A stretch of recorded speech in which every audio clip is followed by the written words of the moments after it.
Right, so this is a continuation of the previous video. We were doing acute pyelonephritis. ठीक है, pyelonephritis की जो है we saw the pathogenesis के how the bacteria they travel up, how the urine like basically travels up. ठीक है, और जो है उसकी कॉम्प्लिकेशंस, राइट। नाउ कॉम्प्लिकेशन जो है वो this is really really important. इसकी 3 कॉम्प्लिकेशंस होती हैं, ठीक है। एक होती है पैपिलरी नेक्रोसिस। ठीक है, पैपिलरी नेक्रोसिस में क्या होता है, दिस इज़ यूजुअली बायलैटरल, और इसमें जो है you will have areas of grey white yellowish necrosis. ठीक है, कोआगुलेटिव नेक्रोसिस होती है तो उसमें आर्किटेक्चर इज़ प्रिजर्व्ड, और this is like the most common cause of acute renal failure. ठीक है, सो रिमेंबर दिस। और जो है फिर द सेकेंड स्टेज इज़ पायोनेफ्रोसिस। पायो मीनिंग पस और नेफ्रोसिस इज़ किडनीज। ठीक है, तो जब जो है लाइक देयर इज़ कंप्लीट या partial obstruction which occurs big, और जो है pus fill there is like pus filled ureters, pus filled calyces and renal pelvis. ठीक है, बेसिकली पस फिल्ड किडनीज। ठीक है, और जो है वो पेरीनेफ्रिक एब्सिस। पेरीनेफ्रिक एब्सिस जो होता है दैट इज़ पेरी मीनिंग के अराउंड, नेफ्रिक जो है that's kidneys, and it's like basically pus around the kidney. ठीक है, this is also complication of pyelonephritis. इसमें जो है वो पस जो होता है वो it forms around the kidneys, around the renal capsule into the perinephric tissues. ठीक है, अब इसके जो है वो क्लिनिकल फीचर्स क्या होंगे एक्यूट पायरोनेफ्राइटिस के।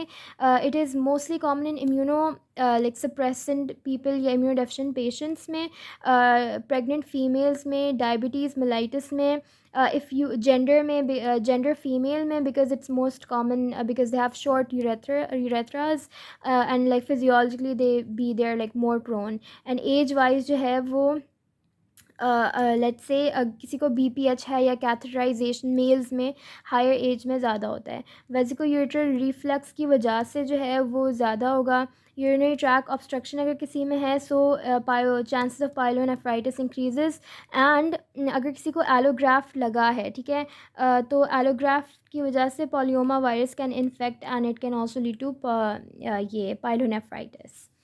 ठीक है, अब जो है कभी कभार ना ये लेट्स से कॉम्प्लिकेशंस जो है वो ये 3 अगर नहीं हुई ना तो the sins it's acute it can even go into resolution.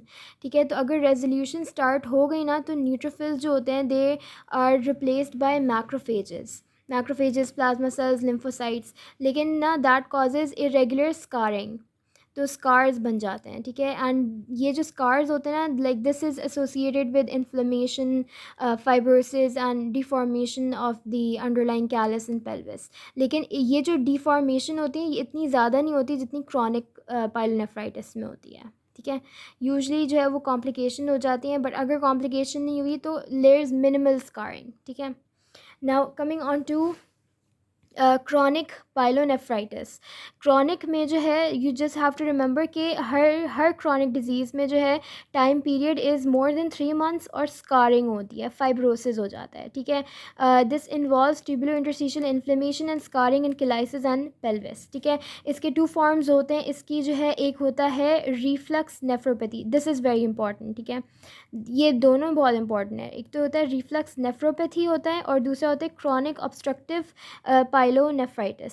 Reflux nephropathy में जो है this is usually it happens in children में जो है एक होता है कंजेनिटल वेसिकोयूरेटरल रिफ्लक्स होता है विच इज़ कंजेनिटल। ठीक है, तो उसमें जो है वो अगर बैक्टीरियाज आ जाएँ ये वेसिकोयूरेटरल वाल्व को इन्फेक्ट कर देना तो ये कंजेनिटल रिफ्लक्स हो सकता है, जिसकी वजह से जो है वो रिकरेंट होगा और ना it will lead to chronic pyelonephritis. और यूजुअली इट इज़ यूनिलैटरल, एक किडनी पर ही होता है, तो atrophy of only one kidney happens. ठीक है, on the other hand chronic obstructive pyelonephritis जो होता है that happens because of any obstruction.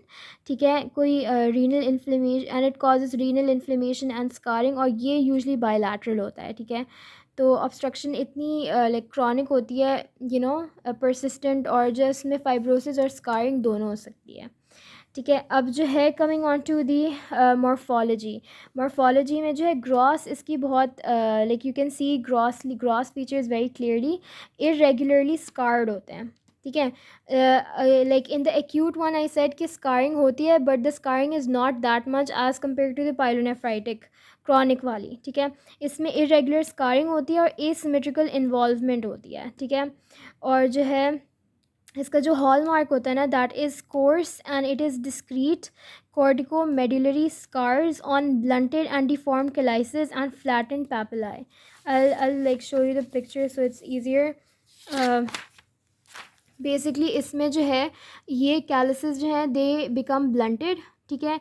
और जो है थिक कॉर्टिको मेडुलरी जो है वो स्कारिंग हो जाती है।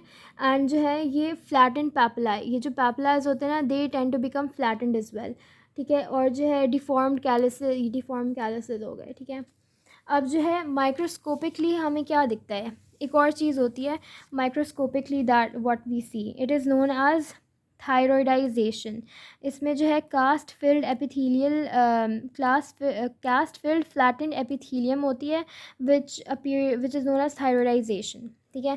In this picture if you look at it closely, ठीक है, कट सेक्शन जो है वो लाइक दिस या this thing, it appears as if ये ना थायराइड में कोलॉइड्स हैं, है ना, बिकॉज इसके अंदर जो है ये फ्लैटेंड एपिथेलियम है और इसके अंदर कास्ट भरा हुआ है, तो इट अपीयर्स कि this is a thyroid gland containing a colloid, तो इसको हम कहते हैं थायरॉयडाइजेशन, ठीक है, this thing. Now, there is another type of pyelonephritis which is known as xanthogranulomatous pyelonephritis. इसमें कुछ भी नहीं है, it's just characterized by foamy macrophages. It's nothing weird. ठीक है. अच्छा, how will chronic pyelonephritis present as? ठीक है, because it is chronic meaning कि इसका time period ज़्यादा होगा, ठीक है, and it is more severe. तो इसका back pain होगा and there will be a lot of fever. There would be pyuria meaning pus in urine and bacteriuria. Bacteria will start appearing in the urine, ठीक है. Children में जो है वो reflex nephropathy की वजह से होता है, लाइक आई मैंशनड नेफ्रोपैथी जो है वो अर्ली इन चाइल्डहुड होता है, ठीक है। और जो है लाइक यू विल सी के मेडिकली कॉन्ट्रैक्टेड किडनीज़ हैं, और जो है this can progress into focal sclerotic glomerulonephritis, और फिर it can even go to end stage renal disease. End stage renal disease पर जो है जो ग्लोमेरुलर फिल्ट्रेशन रेट होता है वो 5% से भी कम होता है, तो chances of recovery are very very reduced, ठीक है. So this was all about chronic pyelonephritis.